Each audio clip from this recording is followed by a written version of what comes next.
سیدنا یحییٰ علیہ السلام آپ کی عمر میں، بالکل آپ کی عمر، اور اللہ رب العزت نے کیا فرمایا؟ اے میرے یحییٰ، اس کتاب کو سے مراد جو اللہ کی آسمانی کتاب تھی اس کا ذکر کیا، اس کتاب کو مضبوطی سے تھام۔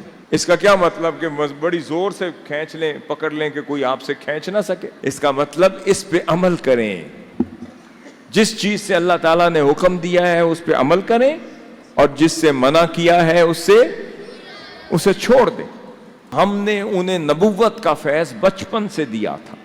اللہ رب العزت کا نام جہاں خدا کا ذکر ہو جاتا تھا رونے لگ جاتے تھے۔ اور سیدنا زکریا علیہ السلام بعض اوقات مجلس میں دیکھتے تھے جب اللہ رب العزت کا اور قیامت کا اور قبر کا اور خوف کا ذکر کرنے لگتے، کس کا؟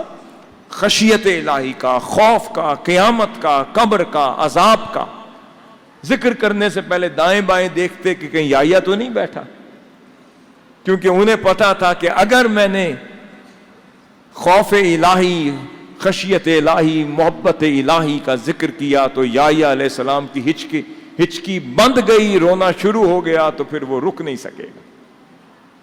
ایک روز آپ نے دیکھا کہ سیدنا یحییٰ علیہ السلام نظر نہیں آئے، مگر آپ بھی چھپ کے بیٹھتے تھے کہیں میرے والد گرامی مجھے دیکھ کے خدا کی محبت کا ذکر چھوڑ نہ دے۔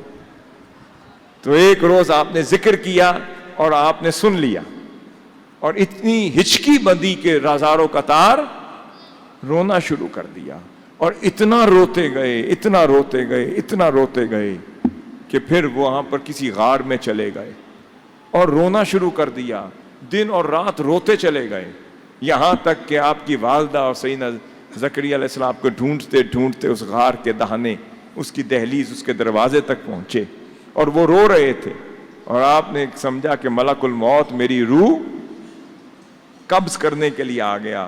کہنے لگے کہ اگر آپ ملک الموت ہیں تو مجھے معاف کر دیں کہ میں اپنے والدین کا حق ادا نہ کر سکا اور مولا کا حق ادا نہ کر سکا۔ آپ بھی رو پڑے ان کی کیفیت کو دیکھ کر۔ دیکھیں آپ کی چھوٹی چھوٹی عمر ہے، سیدنا یحییٰ علیہ السلام کی بھی اتنی عمر تھی۔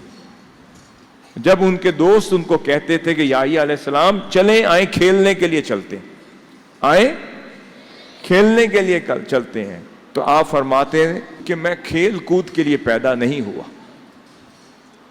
میں کھیلنے کودنے کے لیے پیدا نہیں ہوا، میں تو کس کے لیے پیدا ہوں؟ خدا کی عبادت کے۔ اپنے والدین کے لیے بہت ادب والے تھے۔ یحییٰ علیہ السلام کی خوبیاں تقوی والے تھے، ادب والے تھے، والدین کا ادب کرتے تھے، عبادت والے تھے، خشیت والے تھے، اور کھیل کود کی بجائے اللہ کی عبادت کو ترجیح دیتے تھے، اور خوف الہی والے تھے، اور اللہ رب العزت کو بڑے پیارے لگتے تھے۔ اگر آپ چاہتے ہیں کہ آپ بھی اللہ کو پیارے لگیں اور اللہ کے محبوب علیہ الصلوۃ والسلام کی آنکھوں میں آپ بھی پیارے ہو جائیں اور حضور شیخ الاسلام کے دل کو پیارے لگیں، تو کیا کریں؟ عبادت کریں۔